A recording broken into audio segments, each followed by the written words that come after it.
نفسها كم سرحتنيا حانت تكال غير كحسبا أسرحي خادما حدا بهابت السخرة سمو أبها جرو جنون زخنة وريب عالت أجايو حدا معالتي هندبت أويعو نتاز جزاء كابكال كفال عالم أزياز رحقات سب زي نبرلا أما أكل وكيانوس تركب حداش دسيت نختم محادرلو حلفنتي بكا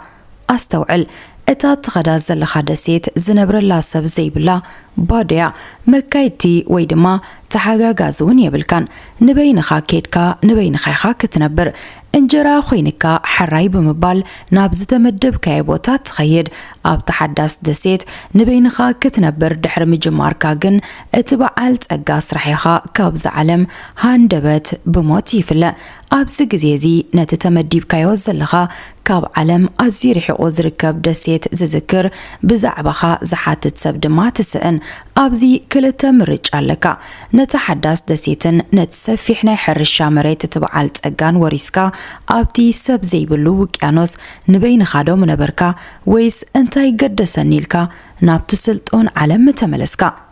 نتحكنيا ونانز تاريخ ويليام ماسترسجن ازحتو فاتيمو يكبدون نتتأموا لميدو نتحدث دسيت كا أزيفتي وابنبارو نتهاندبت زقات أما موت تبعال سقا كم كاب سمايز ورده بركت أبتيبو كاب أزماد بيتسب تنتيلو أبطان اشتي دسيت كنبر جمرة بدحريوخا انتا يكون أقاتيمو يخون سلامتاي رسعنان فتوات تخطاتل تمستيات علم أبنايلوم مدبنا نحاده كاب حاد السب تبقيسو نابن اشتي منقست استغيره عدن تاريخ ودسب انا دهسسكا مدن يوكخون سناي مكتتل باطيرا ገንዘብ ዘይብሉ ባንክ ዘይፍለጠሉ ሰባት ከም ቅድመ በሐጎታቶም ንንብረት ብንብረት ዝቀያየሩሉ ፍጹም ዝተፈለየ ዓለም እዩ ኣብዚ ቦታ መካይን የለዋን ነፋሪት ውን ኣይትመጽን ሄሊኮፕተር ክትዓርፈሉ ትኽእል ምቹእ ቦታውን የለን ፖለቲካን ፖለቲከኛን ፖሊስን ዳኛን ኣብዚ ቦታ ይፍለጡን እዮም ምስ ዝሓሙ ሕክምናው ኣገልግሎት ዝረኽብሉ ሆስፒታል ደቆም ዝመሃሩሉ ቤት ትምህርትን የብሎምን ካልእ እንተተረፈ ጸሚኦም ዝሰትይዎ ካብ ሩባ ወይ ቀላይ ዝቕዳሕ ካብ ትሕቲ መሬት ተፋሒሩ ዝወጽእ ማይ ውን የለን ኣብዛ ወዲ ሰብ ክነብረላ ምችእቲ ዘይኮነት ደሴት ግን 29 ሰባት ይነብሩ ኩሎም ድማ ደቂ ሓደ ሰብኣዮም ዕጮኦም ኮይኑ ካብ ሓደ ንስልጡን ዓለም ዝነዓቐ ሰብኣይ ምውላዶም ካብ ስልጡን ዓለም ክነጸሉን ካብ ስልጣነ ክርሕቁን ዝገበረ ቀንዲ ምኽንያት እዩ እታ ዝነብሩላ ደሴት ፓልመርስቶን እትበሃል ኮይና ኣብ ማእከል ፓሲፊክ ውቅያኖስ ድማያ ትርከብ ካብተን ህዝቢ ዓለም ርሑቃት ብምባል ዝጽውዐን ካብ ኣውስትራልያ ኣስታት 4500 ካብ ኒውዚላንድ ድማ ኣስታት 2600 ኪሎሜትር ርሕቃት ትርከብ ኮራል ኣቶል ደሴት እያ ኮራል ኣቶል ኣብ ማእከል ውቅያኖስ ብሰንኪ እሳተ ጎመራ ዝተፈጠሩ ብቅርጺ ቀለቤት ንሓድሕዶም ዝተኣሳሰሩ እኽብካብ ንኣሽቱ ደሴታት ማለት እዩ ካብ ካልኦት ደሴታት ዝፍለዩ ማእከሎም ላጉን ብዝበሃል ማይ ውቅያኖስ ዝተሸፈነ ምዃኑ እዩ ኮራል ኣቶል ፓልመርስቶን 6 ንኣሽቱ ደሴታት ኣለዋ እቶም 29 ሰባት ግን ኣብታ ሓንቲ ጥራዮም ዝነብሩ እተን ዝተረፋ 5 ደሴታት ድማ ንዝተፈላለዩ ኣገልግሎታት ይውዕላ እዞም ሰባት ህይወቶም ከም እትቕጽል ዝገብሩ ሳላታ ድሕሪ ብዙሕ ሓዋርሕ ሓንሳብ ዝበልዕዎ መግቢ ሒዛትሎም እትመጽእ መርከብ እዩ እታ መርከብ ናይ ህይወቶም መሰረትን ምስ ዓለም ዝራኸቡላ እንኮ መስመርኛ ገንዘብ ዘይብሎም ክነሶም ደኣ ነቲ እታ መርከብ ተምጻሎም መግቢ ብኸመይ ይዕድግዎ ኢልኩም ትኾኒኹም ነዞም ሰባት ዋላ ደኣ ገንዘብ ኣይሃልዎም ናብ ወፃኢ ሃገራት ዝልእኽዎ ፓሮት ፊሽ ዝተሰምየ ዓብ ሃብቲ ግን ኣለዎም ደቂ ተባዕትዮ ታደሴት ድማ ነዚ ዓይነት ዓሳ ብምግፋፍ ብመንገድታ ኣብ ነዊሕ ግዜ ሓንሳብ እትመጽእ መርከብ ናብ ወፃኢ ሃገራት ይልእኽዎ ነቲ ከም መልሰ ግብሪ ናይ ዝሸጥዎ ዓሳ ዝረኽብዎ ከም ሩዝ ሕሩጭን ሽኮርን ዝኣመሰለ ሃለኽቲ ነገራት ድማ ናብ ኩሎም ነበርትታ ደሴት ብማዕረይ ማቐልዎ ካብዞም ሃለኽቲ ነገራት ንሓደ ነገር ቀልጢፉ ዝወድኦ ሰብ ግን ከይዱ ክገዝኣሉ ዝኽእል ድኳን ስለዝየለ ካብ ጎረቤቱ እዩ ዝወስድ ጎረቤቱ ድማ እንተደለየ ብነፃ ኽቦ እንተዘይ ኮይኑ ድማ ከም መቀያየር ዝጎደሎ ነገር ክህቦ ክሓቶ ይኽእል እታ ዝነብሩላ ደሴት ሙሉእ ዙርያኣን ማእከላን ብማይ ውቅያኖስ ዝተመልአት ብምዃና እቶም ነበርቲ ዝሰትይዎ ማይ ካብ ቀላያት ወይ ሩባታት ዘይኮነ ካብ ሰማዮም ዝረኽቦ ምስጋና ንተፈጥሮ ይኹን ምድርና ማይ ትምስርሓሉ ናይ ገዛእ ርእሳ ተኣምር ዝመስል መንገዲ ኣለዋ ነቲ ፈጺሙ ኣብ ኣገልግሎት ጽሩይ ዝስተ ማይ ክውዕል ዘይክእል ማይ ውቅያኖስ ብመልክዕ ሃፋ ናብ ላዕሊ ከም ዝሰርብ ጌራ ኣጻርያ ምስ ጥዕንኦም ዝሰማዕ ጌራ ብመልክዕ ዝናብ መሊሳ ትህቦም ንሳቶም ድማ ነቲ ናይ ተፈጥሮ በረከት ዝኾነ ዝናብ ንነፍሲ ወከፍ ነጠብትኡ ዝእክብሉ ፍሉይ ጥበብ ኣለዎም ናሕሲ ኣባይቶም ድማ እቶም ቀንዲ መሳርሒኦም እዮም ዝናብ ምስ ዘነበ እቲ ካብቲ ናሕሲ ዝፈስስ ነፍሲ ወከፍ ነጠብታ ብዝተሰርሓሉ ቱቦታት ገይሩ ኣብ ኣባይቶም ናብ ዝርከቡ ዓበይቲ ብሲሚንቶ ዝተሰርሑ ባስካታትን ናይ ፕላስቲክ ታንከራትን ይኽዘን ሰማይ ሕቑ ዝህቦም ዝናብ ዘይዘንበሎም ድሩቓት ተዋርሕ ብምህላዎም ድማ ሓንሳብ ዝተኣከበ ማይ ዝናብ ክሳብ ዝመጽእ ብስርዓት እናተቆጠበ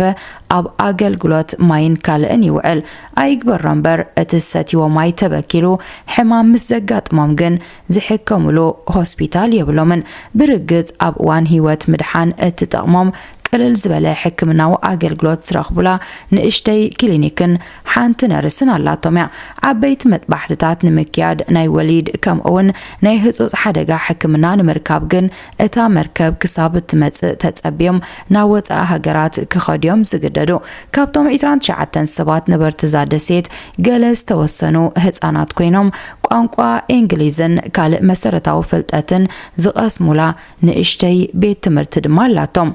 እቲ እዞም ሰባት ግን ንዓለም ገዲፎም ሰፊሕ ውቅያኖስ ሰንጢቆም ብኸመይ ኣብዛ ንኽትነብረላ ብዙሕ ገድሊ ተሓትት ደሴት ክርከቡ ክኢሎም ዝብል ሕቶ መልሱ ሓደ ኣዝዩ ኣደናቂ ታሪኽ እዩ ቅድሚ ኩሉ ሰብ እግሩ ናብዛ ደሴት ዘንበረ እቲ ሎሚ ነዞም ነበርቲ ዛደሴት ኣብ ባሓጎኦም ወይ ቅድመ ባሓጎኦም ኮይኑ ዘሎ ዊልያም ማስተርስ ዝበሃል ሰብኣዩ ዊልያም ማስተርስ እንግሊዛዊ ፀራብ ዕንጨይቲ ነይሩ እንጀራ ኮይንዎ ኣብ ትሕቲቲ ኣብ ደቡባዊ ክፋል ፓሲፊክ ውቅያኖስ መራኸብ ዝነበረኦ ጆን ብራንደርስ ተባህለ ስኮትላንዳዊ በዓል ጸጋይ ይሰርሕ ነይሩ ስሩሑ ድማ ምስ መራኸብ ናይ ተሃብታም ሰብኣይ ናብ መላእ ዓለም እናዞርካ ብልሽት ምስ ዘጋጠመን ምጽጋነን ነይሩ እቲ ሃብታም ሰብኣይ ኣብ ፓሲፊክ ውቅያኖስ ካብ መንግስቲ ዓባይ ብሪጣንያ ብመልክዕ ሊዝ ዝተኻረየን ብርክት ዝበላ ናይ ውልቅ ደሴታት ዝነበሮ እዩ ካብተን ደሴታቱ እታ በቲ ብርክት ዝበለ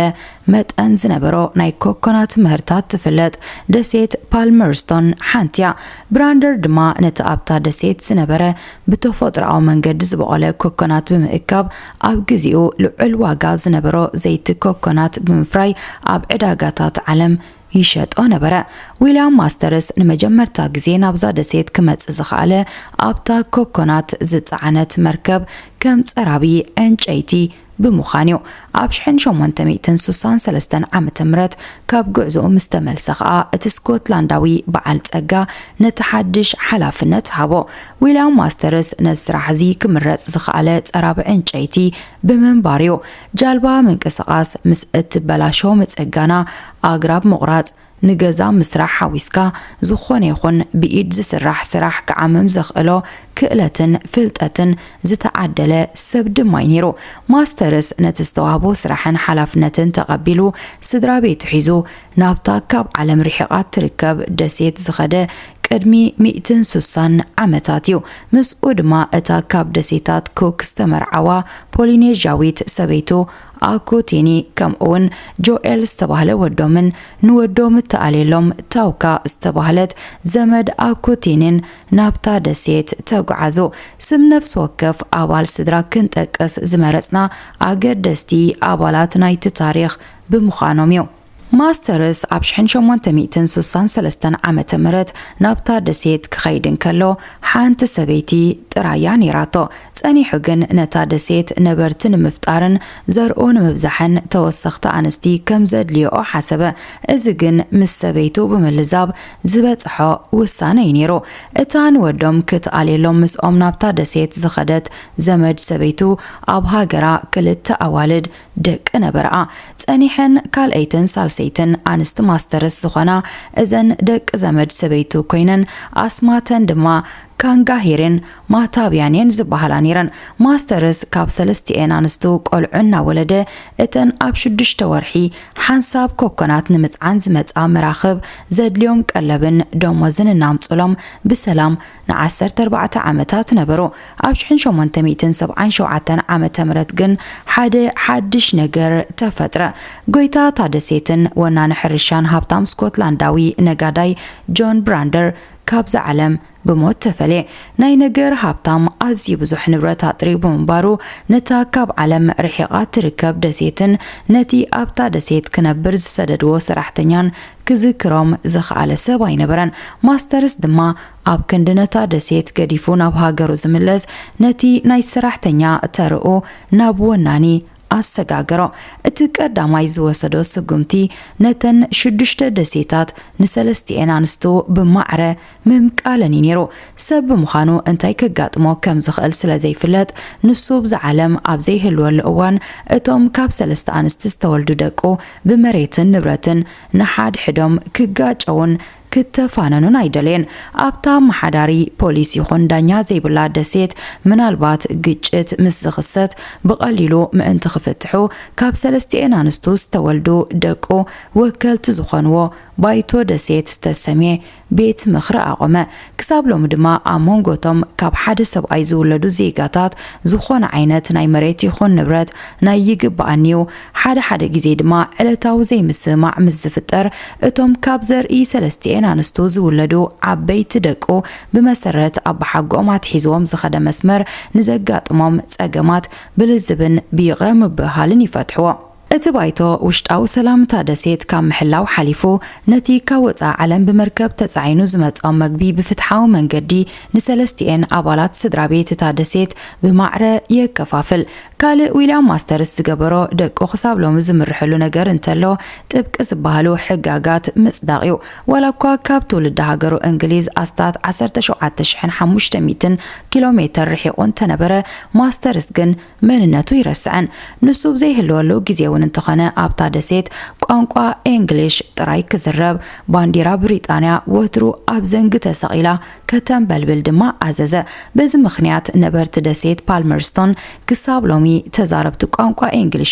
እንግሊሾም ግን ንናይዚ ዘመን ሰብ ጋሻዩ ነቲ ቋንቋ ክመሃርዎ ዝኽኣሉ ካብቲ ተወላዲ ደቡብ ምዕራብ እንግሊዝ ገጠራት ግዝኣት ሌይሰስተርሻየር ዝኾነ